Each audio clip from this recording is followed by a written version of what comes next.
Hey guys, how's it going? This is StormMakerX, and you're watching the Mask of Kallig number 6. And in this video, I'll go ahead and cover all the painting techniques and skills I've had to use to get this mask where it is now.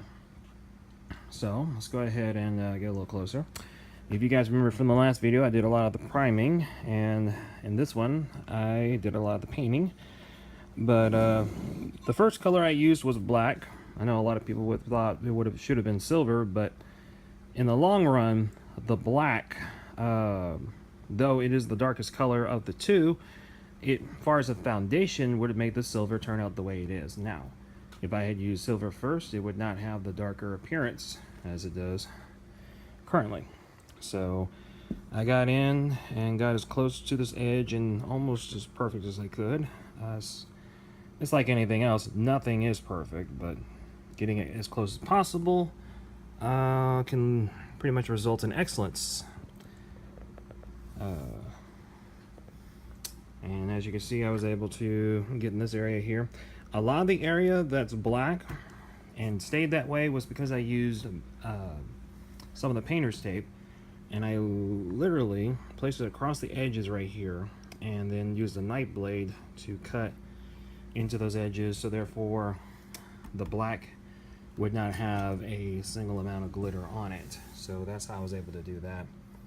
And as you can see right here, we got it pretty trim and about as straight line as it can get, especially with spray painting and a brush. So, but I hope you guys can see all of that. I'm stretching out a little bit so therefore you guys can get a look. But anyway, all right, the next thing on the list is we're going to go ahead and use a black wash on it, which is going to really make this silver look a little darker. And by doing that, it actually will achieve a more realistic look. It's definitely, the metal appearance is really going to show, and it's going to have a nice effect. So yes, definitely looking forward to that, and we'll be doing that in the next little bit. So I got the components over there nearby the sink. There is a foam brush, black acrylic paint, and a little bowl with the mixture involved. Practically what it is, it's black craft paint, or whatever craft paint that's of a darker color. You can use brown or sand or anything like that to simulate weather and tear, but practically what I'm using it for is to make it more realistic, because it's definitely, all these little corners right here is going to have a little bit darker appearance. So therefore, it's actually going to almost cast a shadow. Actually, even more so because of the effect. I will show you what it looks like afterwards. And then once I get it where I want it to, I'll be hitting it with a clear coat. That clear coat is probably going to be either a satin or a gloss. So therefore, the sheen look will still carry on technically, but it's still going to be as realistic as possible. And that's something I'm trying to make sure we keep in mind, and making sure that that's the result of what it needs to look like in the end.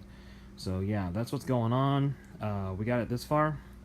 I'm going to go ahead and start on it now, and I'll show you what it looks like afterwards. And matter of fact, what I'm probably going to do is add it to this video, which is something I don't normally do, but in this situation, I think it really would work out. So I'm going to go ahead and start that now, and I'll show you what it looks like afterwards. And I am back after doing a black washing and also a final clear coating seal. And I'll go ahead and let you guys take a look. As you can see, after doing the black wash, this actually, I mean, it looks a little dirtier, but it's not bad. It definitely gives it a more grimish look. But you can see right here, areas like right there and a little bit here, the black wash actually filled in a little bit, so therefore it actually makes it look like it's casting a shadow, which is actually pretty cool. It did down here too, all throughout these lines. And it definitely made it a little dirty, almost like a, I guess you could say, almost like a Return of the Jedi Darth Vader style helmet, which is actually pretty cool. But we did have a little trouble, and I'll show you.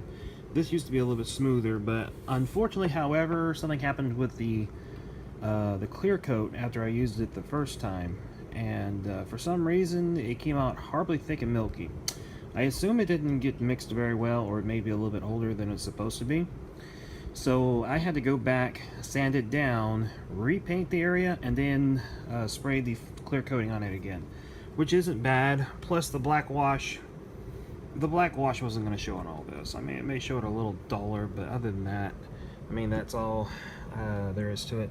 But as you can see, it definitely made all this metal look like it's been outside a little bit. So, but yeah, it definitely gives it a more realistic appearance. So that's pretty much it for this video.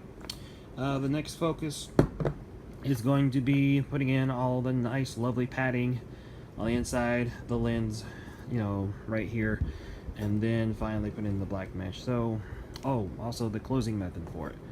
So almost there, and I'm about to get started in the next little bit. And with that being said, if you like what you just saw, definitely hit the like button if you would. If you have any questions or comments, definitely place them on the comments below. I will answer it ASAP. If you'd like to go ahead and subscribe and see what other projects or armor pieces I'll be working on, definitely hit it, because I will be updating as we go. So with all that said, thank you for watching, and you guys have a good day.